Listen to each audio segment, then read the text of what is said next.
Hi అండి, మేమైతే వచ్చేసాము ఎగ్జిబిషన్ కి అండి. అదేనండి నాంపల్లిలో ఉండే నుమాయిష్ కి ఎవ్రీ ఇయర్ ఇక్కడికి వస్తూనే ఉంటాము. చూసారు కదండి ఎంత పబ్లిక్ ఉన్నారో. ఇదైతే ఎంట్రన్స్ లోనే అండి. జస్ట్ మనం లోపలికి ఎంట్రీ కాకముందే మనకి ఇన్ని స్టాల్స్ ఉన్నాయి, ఇంతమంది పబ్లిక్ ఉన్నారంటే ఇక లోపల ఎట్లుంటారు అనేది మీరు ఆలోచించుకోండి. అంటే మేము వెళ్ళింది సండే కాబట్టి యాజ్ యూజువల్ గా చాలా రష్ ఉంటుంది. ఎంట్రన్స్ టికెట్ 50 రూపీస్ అండి ప్రతి ఒక్కరికి. పిల్లల దగ్గరికి వెళ్ళి పెద్దవాళ్ళకి ప్రతి ఒక్కరికి 50 రూపీస్. సెక్యూరిటీ చెక్ కూడా చాలా బాగా చేస్తున్నారు. ఇక లోపలికి ఎంటర్ అయినాము, అజంతా గేట్లకి వెళ్ళి బయటికి పోయినాము, లోపలికి వచ్చినామండి. చూసారా అసలు ఉష్క వస్తే రాలన్నంత జనాలు ఉన్నారండి. ఫస్ట్ ఇక మా మిస్సెస్ ఇక వీళ్ళు తెలిసి లేడీస్ ఎడికి పోతారు, బట్టల షాప్ దగ్గర పోతారు. ఫస్ట్ బట్టలు చూసుకో ఎట్లా చూస్తారు చూడు ఇక బట్టలు. ఇక ఈడికెళ్ళి స్టార్ట్ అయిపోయింది వీళ్ళ లొల్లి. ఇక మామూలుగా ఇట్లా ఇంత పెద్ద ఉంటుంది కాబట్టి తిరగలేని వాళ్ళకైతే ఇక్కడ ట్రైన్ కూడా ఉందండి. చూసారు కదా ఇక్కడ ట్రైన్ లో కూడా ఎక్కి తిరగవచ్చు. ఇక లోపల పోగానే మేమైతే చాక్లెట్ ఫౌంటైన్ తోని ఫుడ్ తినడం స్టార్ట్ చేసినాము. అంటే నేనే కాదు, పబ్లిక్ చాలా మంది కూడా తినడానికే వస్తారా అన్నట్టు అనిపిస్తుంది. అండ్ అఫ్ కోర్స్ నేను కూడా తినడానికే పోతుంది తెలుసా. నా మెయిన్ ప్రిఫరెన్స్ ఏంటంటే అక్కడ ఉన్న ఐటమ్స్ అన్ని ఎక్స్ప్లోర్ చేసేసి వాటిని అన్ని తినాలనేదే నా అభిప్రాయము. అందుకే నాలాంట్లో చాలా మంది వీళ్ళందరూ కూడా అలాగే. ఇవన్నీ ఫుడ్ స్టాల్స్ అన్నట్టు. ఆ ఫుడ్ స్టాల్స్ దగ్గర ఎంత పబ్లిక్ ఉంటారో చూడండి. ఇక ఇక్కడ చాలా రకరకాల ఐటమ్స్ ఉంటాయి. ఇక పిస్తా హౌస్, ఇక ఇక్కడ హలీం తింటున్నారు చూడండి పబ్లిక్. నాకు ఒక్కోసారి డౌట్ వస్తుంది, వాళ్ళు ఫ్రీగా వంచుతున్నారు అయింది అనే డౌట్ వచ్చింది నాకైతే. సో మేమైతే ఇక్కడ ఉన్న ఫుడ్ అంతా ఎక్స్ప్లోర్ చేసేసి అక్కడ ఐటమ్స్ అన్ని తినేసినాము. మంచిగా అనిపించింది, మస్త్ అనిపించింది. అండ్ ఇంకొకటి చెప్పడం మర్చిపోయినాను, ఇది చాలా ఇంపార్టెంట్. అక్కడ మనకు గూగుల్ పేలు పనిచేయవు, పైసలు తీసుకునే పోండి. ఎందుకంటే అక్కడ నెట్వర్క్ రాదు, అస్సలు రాదు, చాలా ప్రాబ్లం అవుతుంది. నాకు ఆల్రెడీ ఎక్స్పీరియన్స్ ఉంది కాబట్టి నేను మాత్రం మంచిగా పైసలు తీసుకొని పోయినాను, హ్యాపీగా ఎంజాయ్ చేసుకున్నాను. ఈసారి నీలోఫర్ వాళ్ళు కూడా ఒక స్టాల్ పెట్టడం జరిగింది. ఈఫిల్ టవర్ పక్కనే పెట్టిర్రు అన్నట్టు. ఈఫిల్ టవర్ ఎక్కడ ఉంది? అరే నీలోఫర్ పక్కనే ఉంది. నువ్వు నన్ను సతాయించక నేను ఫ్లోలో చెప్తున్నప్పుడు నువ్వు ఏదో ఒక డిస్టర్బ్ చేస్తావు. నీకు బన్నీ ఇప్పించిన కదా దింపోన్నాడు. సో గవర్నమెంట్ వాళ్ళు కూడా ఇక్కడ అన్ని ఫెసిలిటీస్ అయితే పెట్టారండి. అంటే పోలీస్ అవుట్ పోస్ట్, ఇది మన ఫైర్ స్టేషన్ అండ్ అంబులెన్స్ ఇవన్నీ రెడీగా పెట్టారండి. ఏ టైంలో ఏం అవసరం వస్తుందో తెలియదు అని చెప్పేసి అన్ని ఫెసిలిటీస్ అయితే పెట్టారన్నట్టు. ఇక అలా షాపింగ్ చేసుకుంటూ గేమ్ జోన్ దగ్గర పోయినానండి. అంటే ఎవరైనా అంతే అండి, ఫస్ట్ ఇక షాపింగ్ చేసుకుంటారు, మధ్యలో లాస్ట్ ఉంటుంది అన్నట్టు గేమ్ జోన్. ఇక అక్కడ పోయినాము. ఇక అక్కడ చూసుకో ఇక కేరింతలు, అరుపులు, గోలలు. ఎందుకు తెలుసా, అవన్నీ ఎక్కుతారు కదండి. ఇక వాళ్ళ అరుపులు చూడాలి, వామో. సో చూసారు కదండి ఎన్ని రైడ్స్ ఉన్నాయో. పిల్లలు ఎంజాయ్ చేస్తారు, పెద్దవాళ్ళు ఎంజాయ్ చేస్తారు. కానీ మస్తు ఉంటాయండి రైడ్స్ అయితే. మంచి వన్ టైం ఒకసారి అలా ఎక్స్పీరియన్స్ అయితే తీసుకోవాల్సి వస్తుంది. అఫ్ కోర్స్ సంజయ్ తీసుకోదు, ఎందుకంటే ఆమెకు చాలా భయం కాబట్టి.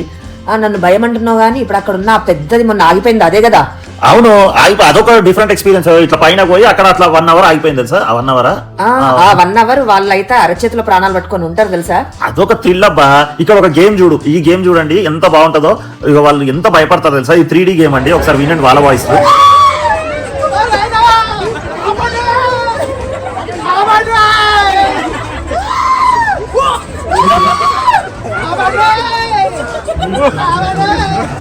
ఫస్ట్ నేను కూడా ఈ గేమ్ ఆడదామని అనుకున్నాను. వాళ్ళ భయాన్ని చూసి దెబ్బకి అక్కడికి వెళ్ళిపోయినాను. 100 రూపాయలే కానీ అస్సలు నేను దగ్గర కూడా పోలేదు తెలుసా. వామో అంత డేంజరస్ ఉంది అది.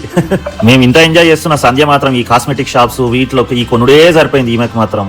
వీళ్ళు ఆడవాళ్ళకైతే ఎన్నున్నా సరిపోవబ్బా నిజంగా. సిటీ నుండే కాదండి, అంటే హైదరాబాద్ లో ఉండే వాళ్ళు కూడా కాదండి, ఊర్లలోకి వెళ్ళి కానీ వేరే స్టేట్లోకి వెళ్ళి కానీ ఇక్కడికి వచ్చి బాగా ఎంజాయ్ చేస్తారండి నిజంగా. ఎగ్జిబిషన్ అంటే నేనైతే ఎవ్రీ ఇయర్ అండి, నాకు ఊహ తెలిసినప్పటి నుండి ప్రతి ఇయర్ వెళ్తున్నాను.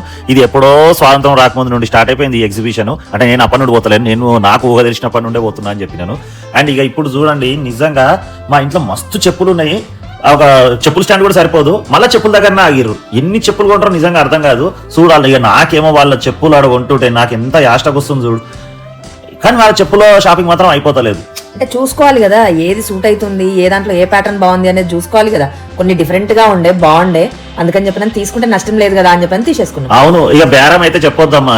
అక్కడ నిజంగా కూడా బేరం చేయాలి. వాళ్ళు ఒక రేట్ చెప్తారు, మనకి ఇచ్చేది ఒక రేట్ ఉంటుంది. వాళ్ళు 1000 రూపాయలు చెప్తే మనం 300-400 రూపాయలు అడగాలి. అది మన వల్ల అయితే కాదు, జెంట్స్ వల్ల కాదు, లేడీస్ తోనైతేనే ఆ బేరం సెట్ అవుతుంది. మరి ఇప్పుడు అడిగినందుకు అవైతే నష్టం అయితే లేవు కదా. మంచి చెప్పులే మంచి తక్కువ ధరలో వచ్చినాయా లేవా? అలా అక్కడక్కడ కొంతమంది అభిమానులను కలుసుకుంటూ పలకరించుకుంటూ అలా ముందుకైతే వెళ్ళిపోయాము. అట్ లాస్ట్ నా షాపింగ్ అయితే స్టార్ట్ అయిందండి. నా షాపింగ్ అంటే పెద్దగా మగవాళ్ళకి ఏముంటాయి, ఓ షర్ట్లు గిట్లు గవే కదా. అట్లా నేను ఒక 2 షర్ట్లు అయితే తీసుకున్నాను. అవి కూడా ఎంత బతిమలాడితే తీసుకో అన్నా కూడా నాకెందుకు అని ఎప్పుడు మాకే కొనిస్తూ ఉంటాడు, అస్సలు తీసుకోడు. త్యాగశీలులమమ్మ, మేము త్యాగశీలులమమ్మ. కానీ బాగున్నాయి షర్ట్స్ కూడా, క్వాలిటీ బాగున్నాయి, చాలా బాగున్నాయి. లాస్ట్ కి తీసేసుకున్నాడు. చాలా మంది అభిమానులు అయితే మమ్మల్ని గుర్తుపట్టి చాలా మంది పలకరించారు. ఇంకా కొంతమంది అసలు దూరం నుంచే మాట్లాడుకుంటున్నారు. మాకు కూడా చాలా అంటే చాలా హ్యాపీగా అనిపించిందండి. ఇక్కడ ఉన్నటువంటి బట్టల షాప్ చూసారా అండి, అసలు వెరైటీస్ అయితే చాలా బాగుండే. ఇక్కడ జగ్గిన్స్ కానీ స్వెట్ షర్ట్స్ కానీ అసలు చాలా బాగుండే. మా పిల్లలు అయితే తీసుకున్నారండి. అసలు క్వాలిటీ బాగున్నాయి, వెరైటీస్ బాగున్నాయి అని అసలు మళ్ళీ తెచ్చుకోవాలి అన్న ఆలోచనలో అయితే ఉన్నామండి. ఇది అజంతా గేట్ నుంచి రైట్ సైడ్ లోనే స్టార్టింగ్ లోనే ఉందండి.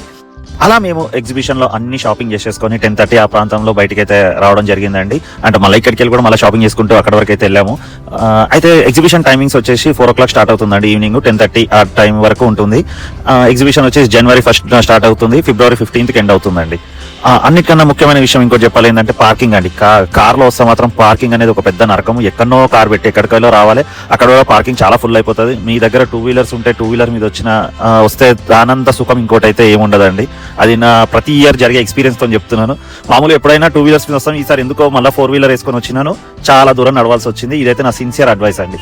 సో మీరు ఎగ్జిబిషన్ కి ఈ సంవత్సరం వెళ్ళారా? వెళ్తే ఒకసారి కమెంట్ అయితే చేయండి. మీరు అక్కడ ఏం తీసుకున్నారనేది కూడా కమెంట్ చేయండి. సో ఎగ్జిబిషన్ అయిపోగానే ఇంటికైతే బయలుదేరామండి. సో బయలుదేరుతున్నప్పుడు మధ్యలో నెక్లెస్ రోడ్ ఉంది.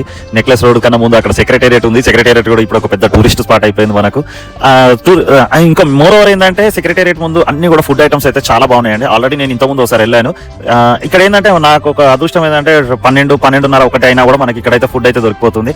ఆల్రెడీ అక్కడ ఎగ్జిబిషన్ లో తిన్నాం అనుకోండి, కానీ అక్కడ తిరిగిన దానికి అదంతా అరిగిపోయింది. సో మళ్ళీ ఇక్కడ కొంతసేపు రిలాక్స్ అయిపోయి ఇక్కడ కూడా కొన్ని స్నాక్స్ అవి ఇవి తినేసేసి పర్లేదండి. రేట్స్ కూడా చాలా రీజనబుల్ గా ఉన్నాయి. మంచిగా రోడ్ పంటి స్ట్రీట్ ఫుడ్ తినడంలో ఎంజాయ్మెంటే వేరుంటది అబ్బా. సో మీరు ఎప్పుడైనా ఇక్కడ సెక్రటేరియట్ ముందు స్ట్రీట్ ఫుడ్ తిన్నారా? తింటే ఒకసారి కామెంట్ చేసి చెప్పండి మీరు అక్కడికి వెళ్ళారా లేదా అనేది కూడా. సో అక్కడ మీకు ఏ ఐటమ్ బాగా నచ్చింది అనేది కూడా ఒకసారి కామెంట్ చేయండి. సో థ్యాంక్ యూ అండి. Thank you for watching this vlog అండి. Thank you once again. Bye.